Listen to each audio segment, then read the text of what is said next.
कार्यानं अतिशय चांगल्या पद्धतीनं यशस्वीपणे संपन्न झालेला आहे। आपल्या या सभागृहामध्ये, आपल्या या हॉलमध्ये बरेच ज्युनियर कॉलेजचे प्राध्यापक मंडळी आहेत, मुख्याध्यापक मंडळी आहेत आणि माध्यमिक आणि प्राथमिक शिक्षक सुद्धा आहेत। असे सर्व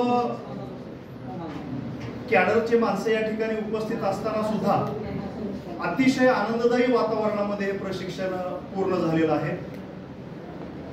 या प्रशिक्षणाच्या माध्यमातून आपण आपल्या शाळा पातळीवरती बदल करण्याचा प्रयत्न करूया। बऱ्याच जणांनी खूप चांगल्या पद्धतीने प्रतिक्रिया दिलेल्या आहेत। मॅडमनी परखड शब्दामध्ये त्यांनी त्यांचं मनोगत व्यक्त केलेलं आहे, तर त्या गोष्टीकडेही आपल्याला दुर्लक्ष करून चालणार नाही। काही गोष्टी पुरुष या नात्यानं आम्ही थोडंसं मवाळपणाने घ्यायचा प्रयत्न करतो, काही गोष्टीकडं कानाडोळा करतो, काही गोष्टीकडं जाणीवपूर्वक दुर्लक्षही करतो। परंतु मॅडमनी ते परखडपणे मांडण्याचा प्रयत्न केलेला आहे। त्या पद्धतीनं आपण सर्वजण बदलण्याचा प्रयत्न करूया, जेणेकरून आपल्याकडून शासनाच्या ज्या अपेक्षा आहेत त्या अपेक्षांची पूर्तता करून आपल्या शिक्षण क्षेत्रामध्ये बदल करणं ही काळाची गरज आहे। आपण बदललो नाही तर काळ मात्र आपल्याला बदलायला लावणार आहे आणि त्यातूनही आपल्यामध्ये जर समजा बदल नाही झाला तर होणाऱ्या परिणामांना आपल्याला सामोरं जायची तयारी आपल्याला ठेवावी लागणार आहे। कारण हे बदलतं युग आहे, विज्ञानाचं युग आहे, धावपळीचं युग आहे, त्यामुळं काळानुसार आपल्याला बदलावं लागणार आहे। विद्यार्थी आहेत म्हणून आपण सर्वजण आहोत। विद्यार्थी हा शिक्षण प्रक्रियेमधला केंद्रबिंदू आहे। विद्यार्थी आहेत म्हणून आपण आहोत आणि विद्यार्थी आणि आपण आहोत म्हणून आपल्या शाळा आजतागायत टिकून आहेत आणि ह्या शाळा टिकविण्याचं एक आव्हान आपल्या समोर उभं आहे।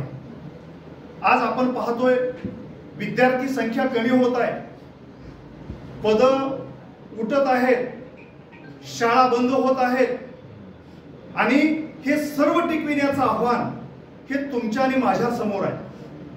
त्यासाठी आपल्याला क्वालिटी द्यावी लागणार आहे, गुणवत्तेमध्ये सुधारणा करावी लागणार आहे आणि त्यासाठी आपल्या सगळ्यांचं सक्षमीकरण होणं गरजेचं आहे।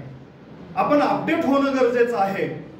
ज्या काही हव्या त्या गोष्टीचा आपण स्वीकार करून आपण काळानुरूप बदलणं गरजेचं आहे। नसेल तर येणारा काळ हा खूप विचित्र असणार आहे। आज आपल्या शाळेमध्ये 5, 10, 7, 8, 9 पदं आहेत, पण भविष्यामध्ये 10 शिक्षकांची शाळा कदाचित 2 शिक्षकावरती चालत असलेली आपल्याला पाहायला मिळेल।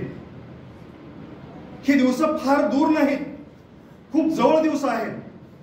ज्या शाळेमध्ये 25-25 शिक्षक आपण काम करतोय त्या शाळा भविष्यात 4 ते 5 शिक्षकावर चालत असलेले आपल्याला पाहायला मिळणार आहेत।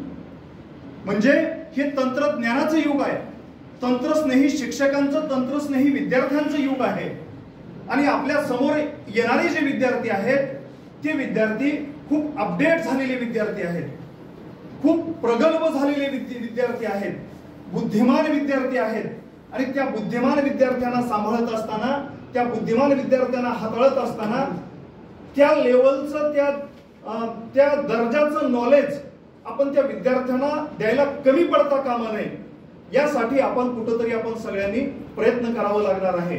आता आपण बऱ्याच वेळेला बोलून जातो की शासनानं असं करायला पाहिजे, तसं करायला पाहिजे। एक उदाहरण मी या ठिकाणी सांगू इच्छितो। परवा काय झालं, एका शाळेमध्ये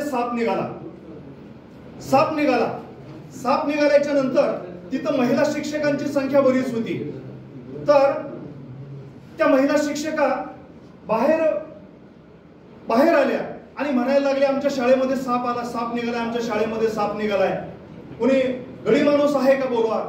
साप निघालाय. मग त्या बाहेर गेट पर्यंत गेल्या, मग त्यांना कोणी माणूस दिसत नाही. मग या शाळेमध्ये सुद्धा एक आमचा शिक्षक होता, त्या महिला शिक्षकांच्या सोबत तोही ओरडत बाहेर निघाला. कोणी माणूस आहे का बघा आमच्या शाळेत साप निघालाय, कोणी माणूस आहे का बघा आमच्या शाळेत साप निघालाय. म्हणजे आम्ही आमच्यातलं माणूस पण विसरलोय. आम्ही माणूस आहे हे विसरलो आम्ही. थोडक्यात की शासनानं हे करायला पाहिजे, शासनानं ते करायला पाहिजे हे आम्ही म्हणतो. मी असं म्हणेन, आम्ही आमची शाळा चालवतोय म्हणजे आम्ही आमच्या शाळेचं शासन करतो. आम्ही आमचा वर्ग सांभाळतोय, आम्ही आमचा वर्ग सांभाळतोय म्हणजे आम्ही आमच्या वर्गाचं शासन करतो. एक शासनाचा प्रतिनिधी म्हणून तुम्ही, मी, आपण सर्वजण काम करतोय. त्यामुळं आपण सगळ्यांनी जर आपली जबाबदारी पार पाडली तर आपण शासनाला दोष द्यायची गरज पडणार नाही. आपण शासनाला दोष देतोय म्हणजे आपण आपल्यालाच दोष देतोय. तर आपण आपल्या शिक्षण प्रक्रियेमध्ये काम करत असताना आपली जी काही जबाबदारी आहे, आपलं जे कर्तव्य आहे, त्या सर्व गोष्टीचं आपण पालन करूया आणि एकंदरीत आपल्या शिक्षण क्षेत्रामध्ये बदल करण्याचा प्रयत्न करूया. शेवटचे 2 मिनिट मी आणखीन घेतोय.